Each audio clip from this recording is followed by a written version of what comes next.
Breaking చూస్తున్నాం. కల్వకుంట్ల కవిత తెలంగాణ యాత్రకు సిద్ధమవుతున్నారు. అక్టోబర్ చివరి వారంలో ఈ యాత్ర ప్రారంభం కానుంది. తెలంగాణలో అన్ని జిల్లాల మీదుగా ఈ యాత్ర సాగనుంది. కేసీఆర్ ఫోటో లేకుండా ప్రొఫెసర్ జయశంకర్ ఫోటోతో యాత్ర పోస్టర్లు రూపొందించారు. మేధావులు విద్యావంతులతో భేటీలు చేస్తున్నారు. రేపు యాత్ర పోస్టర్ విడుదల చేయనున్నారు కవిత. సామాజిక తెలంగాణ లక్ష్యంగా ఫిబ్రవరి వరకు కూడా కవిత యాత్ర సాగనుంది.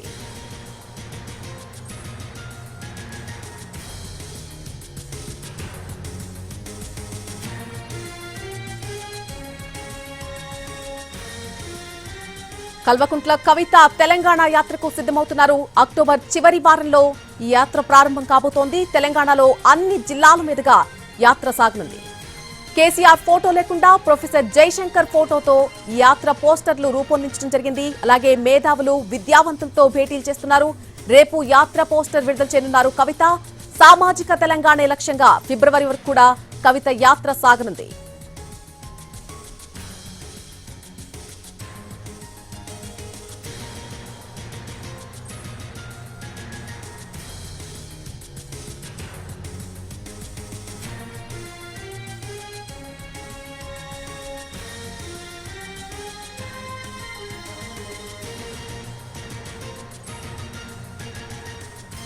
సామాజిక తెలంగాణే తన లక్ష్యమని చెప్తున్నారు కవిత. దీని దిశగానే యాత్ర కొనసాగబోతోంది. ఫిబ్రవరి నెల వరకు కూడా ఆమె యాత్ర కొనసాగబోతోంది. అలాగే కేసీఆర్ ఫోటో లేకుండా ఆమె యాత్రకు సంబంధించిన పోస్టర్లు రిలీజ్ కాబోతున్నాయి. రేపు ఆమె ఆ పోస్టర్లు రిలీజ్ చేయబోతున్నారు. ఇదే అంశానికి సంబంధించి పూర్తి అప్డేట్ మా తెలంగాణ ఇన్పుట్ ఎడిటర్ దొంతు రమేష్ అందిస్తారు. రమేష్, సామాజిక తెలంగాణ రాలేదు, ఇంకా సామాజిక తెలంగాణ రావాల్సిన అవసరం ఉంది. 10 ఏళ్ల బీఆర్ఎస్ పాలనలో ఇప్పుడు 2 సంవత్సరాలు పూర్తవుతున్న కాంగ్రెస్ పాలనలో కూడా సామాజిక తెలంగాణ రాలేదు. అందుకోసం తాను ఫైట్ చేస్తానంటూ కల్వకుంట్ల కవిత రంగంలోకి దిగింది. ఆ పార్టీ నుంచి సస్పెండ్ అయిన తర్వాత జాగృతి పేరుతో ఆమె తెలంగాణ జాగృతి పేరుతో కార్యక్రమం నిర్వహిస్తుంది. ఇందులో భాగంగా ఒక భారీ యాత్ర చేయాలి, తెలంగాణ మొత్తం కూడా చుట్టేయాలి.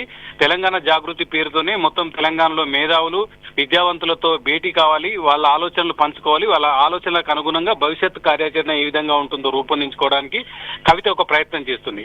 అక్టోబర్ చివరి వారంలో ఆమె యాత్ర హైదరాబాద్ నుంచి ప్రారంభమవుతుంది. మొత్తం అన్ని తెలంగాణ ఉమ్మడి జిల్లాలు, ఇప్పుడు కొత్తగా ఏర్పడ్డ 33 జిల్లాలను చుట్టేసి అక్కడ ఎవరైతే ఉన్నారో తెలంగాణ ఉద్యమంలో కీలకంగా పాల్గొన్నారో వాళ్ళందరూ మేధావులు విద్యావంతులు, నిర్లక్ష్యానికి గురైన వారు, వాళ్ళందరితో భేటీల అనంతరం వాళ్ళ నుంచి వచ్చిన ఫీడ్బ్యాక్ ని తీసుకుని ఆ తర్వాత ఎటువంటి కార్యాచరణ రూపొందించాలని కవిత ఒక నివేదిక తయారు చేసుకుని ముందుకు పోవాలని భావిస్తుంది. ఈ సందర్భంగా ఇప్పటి వరకు జాగృతి కార్యక్రమంలో కేసీఆర్ ఫోటోను వాడుతుంది కవిత.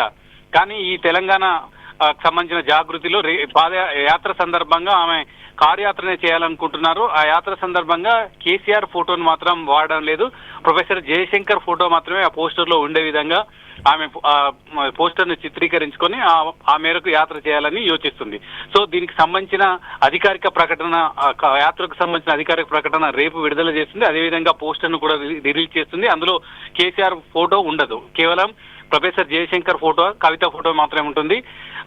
ఆ పోస్టర్ తోనే ఆమె యాత్ర మొత్తం కూడా తెలంగాణలో మొత్తం కూడా తిరుగుతూ యాత్ర నిర్వహించాలని చూస్తుంది. మొత్తం ఫిబ్రవరి ఎండింగ్ వరకు కూడా యాత్ర నిర్వహించాలి. అక్టోబర్ లో చివరి వారంలో ప్రారంభమైన యాత్ర అని కవిత చూస్తుంది. సో ఈ సందర్భంగా ఇప్పటికే బీఆర్ఎస్ కు సంబంధించిన చాలా మంది తమ జాగృతిలో చేరుతున్నారు, తమ గొడుగు కిందకు వస్తున్నారు. బీఆర్ఎస్ లో నిర్లక్ష్యానికి గురైన వారంతా కూడా తమ వైపు వస్తున్నారు. ఇక జిల్లా యాత్ర చేసిన తర్వాత చాలా మంది వివిధ పార్టీల నుంచి తెలంగాణ జాగృతి గొడుగు కిందకు వస్తుందనేది కవిత భావన. అయితే లోకల్ బాడీ ఎన్నికలు త్వరలో జరగనున్నాయన్న నేపథ్యంలో కవిత యాత్రకు ప్రాధాన్యత సంతరించింది. కానీ కవిత ఇప్పుడిప్పుడే లోకల్ బాడీ ఎలక్షన్ లో పోటీ చేయడానికి కూడా సుముఖంగా లేరు. జూబ్లీహిల్స్ ఎన్నికల్లో కూడా పోటీ చేయడానికి సుముఖంగా లేరు, పోటీ చేయడం లేదు, ఎవరు కూడా అభ్యర్థిని పెట్టడం లేదు, ఎవరికి కూడా మద్దతు కూడా ప్రకటించడం లేదని చెప్పింది. లోకల్ బాడీ ఎన్నికల్లో కూడా చేయడం లేదు. కాకపోతే వచ్చే అసెంబ్లీ ఎన్నికల వరకు తెలంగాణ జాగృతిని పటిష్టం చేయాలి, ఆ గొడుగు కిందనే అందరినీ తీసుకురావాలి. అన్రెస్ట్ ఎవరైతే ఉన్నారో బీఆర్ఎస్ తో కాంగ్రెస్ తో బీజేపీతో ఎవరైతే అన్రెస్ట్ ఉన్నారో వాళ్ళందరినీ కూడా ఒక గొడుగు తీసుకురావడం, అదేవిధంగా తెలంగాణ మేధావులు ఇతర విద్యావంతులు ఎవరెవరైతే సామాజిక తెలంగాణ కోరుకున్న తెలంగాణ ఏర్పడ్డ తర్వాత ఎటువంటి పరిస్థితులు ఉండాలని కోరుకుంటున్నారో వాళ్ళందరినీ కూడా తన వైపు తిప్పుకోవడానికి కవిత ప్రయత్నం చేస్తుంది. ఆ ప్రయత్నం ఎంతవరకు ఫలిస్తుంది అనేది ఆమె యాత్ర తర్వాత తెలుస్తుంది మనకు. ఇక్కడ 2 పాయింట్స్ ముఖ్యంగా మనం చూడాల్సిన అవసరం ఉంది రమేష్. ఒకటి, నా రాజకీయంగా నా గురువు దైవం నా తండ్రి అని చెప్పేటువంటి కవిత ఈసారి ఆయన ఫోటో కూడా లేకుండా యాత్రకు సిద్ధమవుతున్నటువంటి ఒక అంశం. రెండోది, ఎటువంటి పార్టీలో నేను జాయిన్ అవును, రాజకీయంగా ఏ పార్టీలోకి నేను వెళ్ళడం లేదు అని చాలా క్లియర్ గా చెప్పేసిన ఆమె ఇప్పుడు యాత్రలు చేయడాన్ని ఏ విధంగా మనం అర్థం చేసుకోవాల్సి ఉంటుంది? రాజకీయంగా గురువు దైవం అన్ని కూడా కేసీఆర్. ఇప్పటివరకు ఆమె అదే చెప్తూ వచ్చింది. కానీ ఇక ముందు ఆయన బీఆర్ఎస్ పార్టీ అధ్యక్షుడిగా ఉన్నారు, బీఆర్ఎస్ పార్టీ అధినేత. బీఆర్ఎస్ కు ఆయన అన్ని కూడా దిశానిర్దేశం చేసే కేసీఆర్ ఫోటో పెట్టుకొని ఆమె తెలంగాణ జాగృతి కార్యక్రమాలు చేయడం వల్ల తప్పుడు సంకేతాలు వెళ్తాయి, ద్వంద్వ ప్రమాణాలు అవలంబించినట్లు అవుతుంది. ఒకవైపు బీఆర్ఎస్ పార్టీ ఆయన ఫోటోని వాడుతుంది, ఆయనే పార్టీ అధ్యక్షుడిగా ఉన్నారు. తెలంగాణ జాగృతి కింద కూడా ఆయన చిత్రం వాడడం వల్ల ఇబ్బందులు ఎదురవుతాయి. ఇదంతా కూడా ఒకే ఘాటు కింద కడతారు కాబట్టి దాని నుంచి బయటకు రావడానికే కేసీఆర్ సంబంధించిన ఫోటోని వాడకుండా తన సొంతంగా తన బ్రాండ్ ని బిల్డ్ చేసుకునే ప్రయత్నం కవిత ఈ యాత్ర నుంచే ప్రారంభిస్తుంది. ఎందుకంటే ఇప్పటివరకు కేసీఆర్ గొడుగు కిందనే కేటీఆర్ అయినా, హరీష్ రావు అయినా, ఇంకొకరైనా కేసీఆర్ గొడుగు కిందనే ఇప్పటివరకు ఉన్నారు. కానీ ఆ గొడుగు కింద నుంచి బయటకు వచ్చి బయటకు పంపిన తర్వాత, పార్టీ కూడా బయటకు పంపిన తర్వాత తన సొంత ఓన్ బ్రాండ్ ని క్రియేట్ చేసుకోవాలి, తెలంగాణ రాజకీయాల్లో తను సొంతంగా ఎదగాలనేది కవిత భావనగా కనిపిస్తుంది. అందుకే ఇక్కడి నుంచే తన సన్నాహాలను ప్రారంభించి ఈ మేరకు ఆయన ఫోటోను తీసేస్తున్నట్లు మనకు స్పష్టంగా తెలుస్తుంది.